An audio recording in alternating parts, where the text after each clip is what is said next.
Welcome to the Political Insider, where you can see I'm clearly not in the Political Insider studio, but out of town, but want to keep you in touch. So, what has been happening? Obviously, we had a bit of a slow time for news as we into the festive season, but the big news of the last couple of days has been the African National Congress's National General Council. Now, we do understand that the ANC is no longer the behemoth that it once was, enjoying an unfettered majority. All of that has changed. We get that. But they still remain an important part of our government, and they will be probably, despite their declines, the biggest party in the next election. So they will probably form part of the ruling coalition. So what happens there matters. And of course, there's always the outside chance that many of their voters haven't committed to other parties. And if the ANC had to fix themselves up, they could, go back to getting a majority. It's highly unlikely, but it could happen, which means that for all of those that are saying, why do we keep talking about the ANC? We have to at this moment because they remain important. So what news came out at their National General Council? The simple news is that here are some of the highlights. I loved this one. My good old friend, and many of you will remember my interview with her, and that is the ANC spokesperson, Mahlengi Bengu Motsiri, who on the State of the Nation said that overseas investors, rather than questioning the wisdom of some of our policies, should rather go and invest in India. Well, she came out with another doozy, as Mahlengi seems to do, and that is she admitted that the ANC was bankrupt and can't pay its staff. And then she said, that proves that the ANC is not corrupt, because if they were corrupt, they would be very rich, and then they would have lots of money. But the fact that they're bankrupt and they can't work with their money, and they've got a salary bill of 200 million rand a month, means that they are not corrupt. So there you go, ladies and gentlemen. You want to prove that you're not corrupt, just make sure that you don't pay your costs. Boy, did we hear the ANC banging the renewal drum. Every second word was renewal. Every second word was how we're going to fix it up, and then they never fix it up.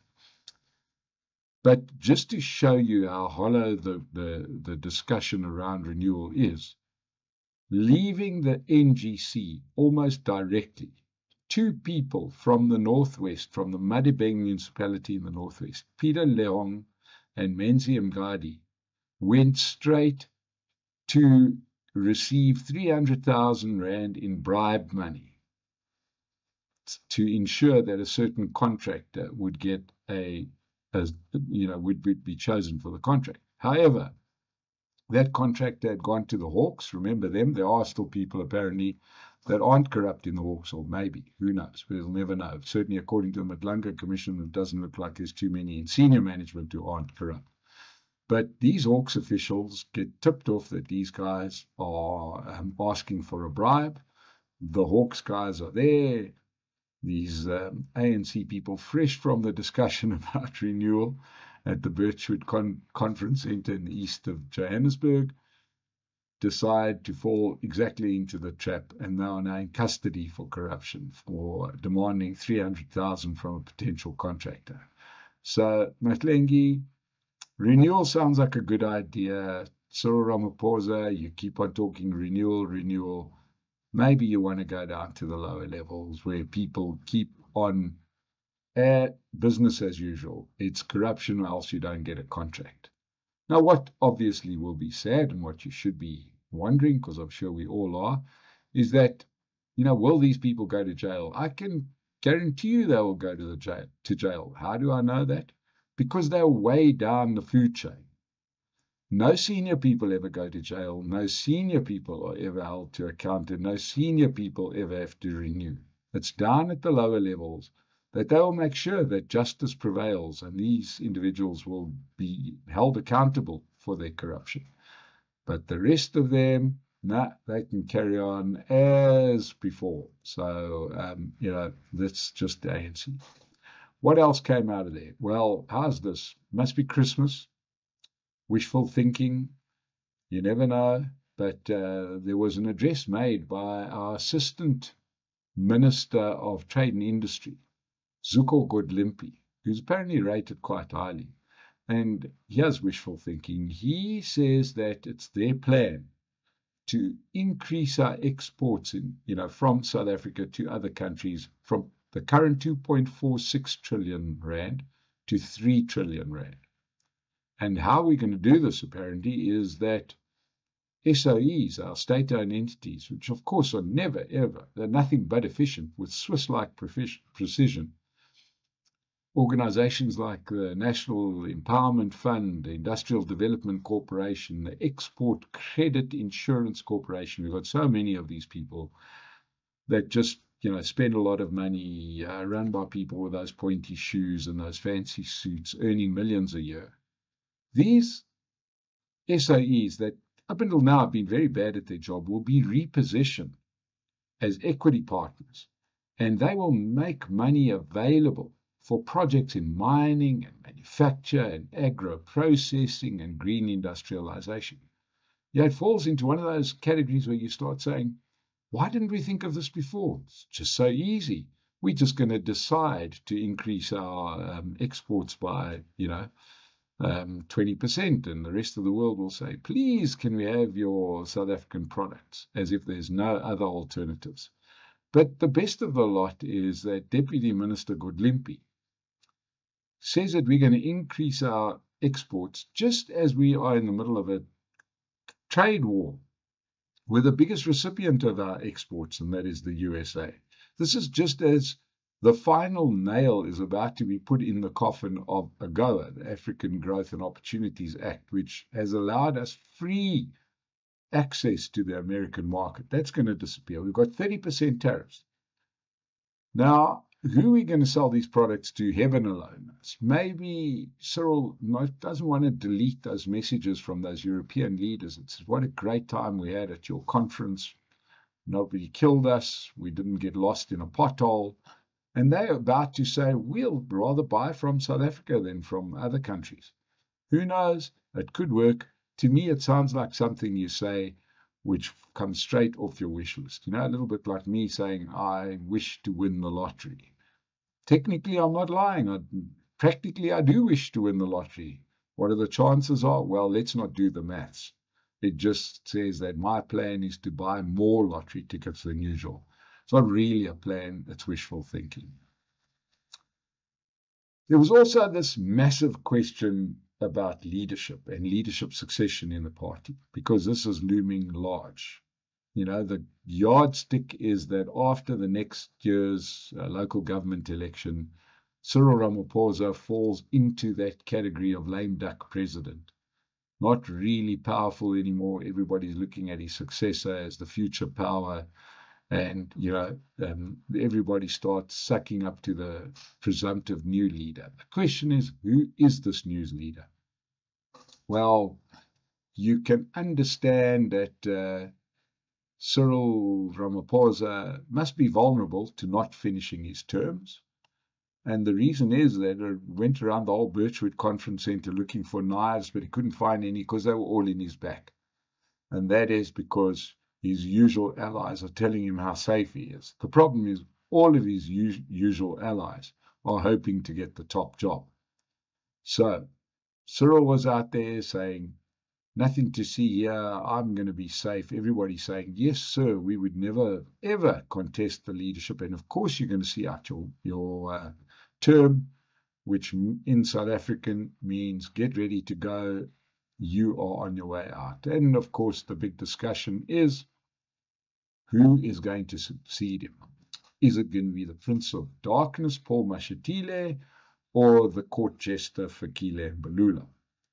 Now, we've basically got to choose between state capture 3.0 or complete incompetence. Those are our two choices. I mean, Mashatile has been quite adept at business. He's clearly got an unbelievable talent, skill, him and his family for business. They started with nothing and worth hundreds of millions. So quite clearly, this guy could solve our economic problems himself because he's so good at business. Nothing untoward there. Anyone can live in houses worth 100 million rand on a civil servant salary. I mean, surely you can do it. I can do it. Must be easy.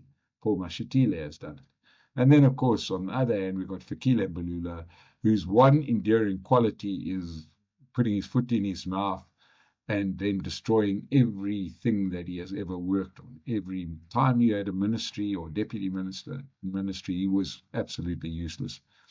Let's not forget, as Minister of Transport, he watched the rail system being dismantled live on television and did nothing about it.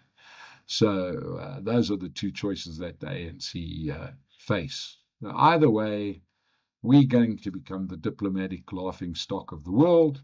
You know, at least Cyril Ramaphosa, for all of his failings, kind of looks a little bit presidential. He's got that beaming smile. He can talk, he can code switch, so he can talk, you know, to the best leaders in the world. He's a lawyer, he's qualified, all of those kind of things. But can you imagine Paul Mashatile delivering an address at the United Nations or at the G20? You will think that you just died and went to hell. Fikile Mbalula talking that usual nonsense that he talks. South Africa will be a laughing stock of the global stage, and it will hurry our demise from organizations like the G20, etc. At the same NEC, the ANC doubled down on two of their favorite policies. Black economic empowerment, good old BEE, and the National Health Insurance, NHI. And of course, it was our favorite nutter, Health Minister Aaron Motsoaledi, who lives in a parallel universe. And this time, what does he say? The absolute doozy.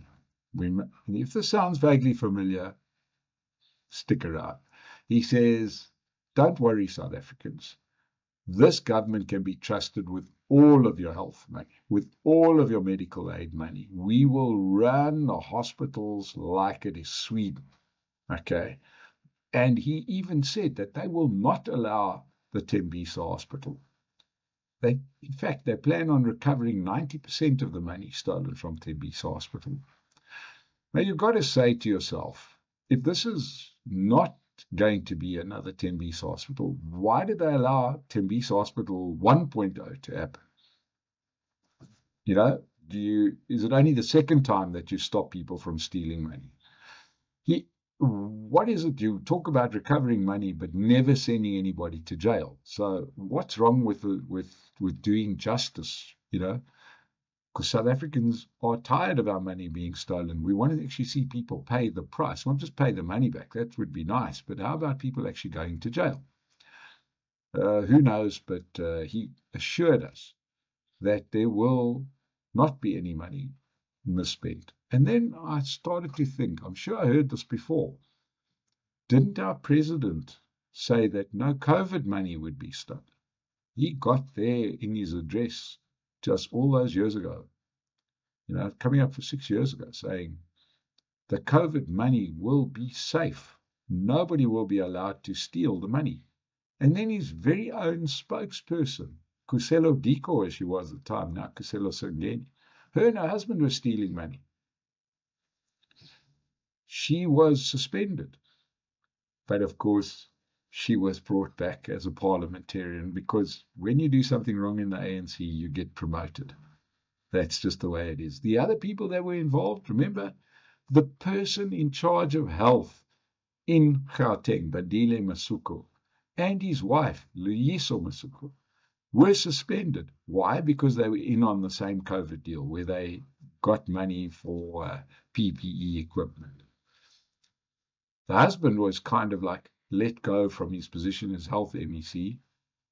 His wife, Loyiso, just recently elected leader of the ANC in Johannesburg and their presumptive mayoral candidate in the national, in the local government elections in 2026.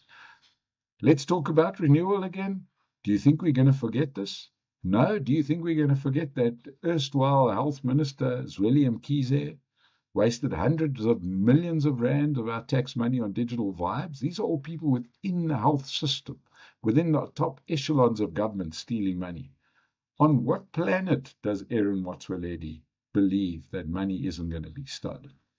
We can remember the now head of Gauteng Premier, the Gauteng Premier Panyaza Lesufi, fogging empty classrooms where people were months away from going back to schools. I'm not sure what the fogging was going to do, but 400 million rand he spent on that. And what does he do? He gets rewarded with an upgrade. At that point, he was the MEC for education in Gauteng. Now he's the Premier. Once again, you do these bad things, you get promoted. So please, if they're going to talk about renewal, take action where we already know what's happened. But I'm sure you and I will all sleep easy knowing that Minister Motsoaledi has promised us that the comrades this time will be different. And I don't know how happy you feel, but I am not at all pacified by his promises that he's going to get money back from Tembisa or that Scouts Honour, so we're not going to steal money. Just in closing, our sympathies go out to another senseless gunning down of people at a festival, this time in Sydney, Australia. Terrible thing to happen. And one imagines that at some point it's going to raise South Africa's involvement, the ICJ case. Sometimes it's just best to stay out of other people's fights. Australia got involved by recognizing the state of Palestine. There's just some people that can't stand other people existing, and we got in the middle of it, and I hope this doesn't come back to bite us, but certainly our sympathies go out to the people affected there, because I believe there's some South African connection with some of the victims. So there we are. That's the Political Insider today. As the news comes up, we'll be reporting it. And thank you so much for joining us on the Political Insider. Subscribe to the channel, and we'll see you again soon.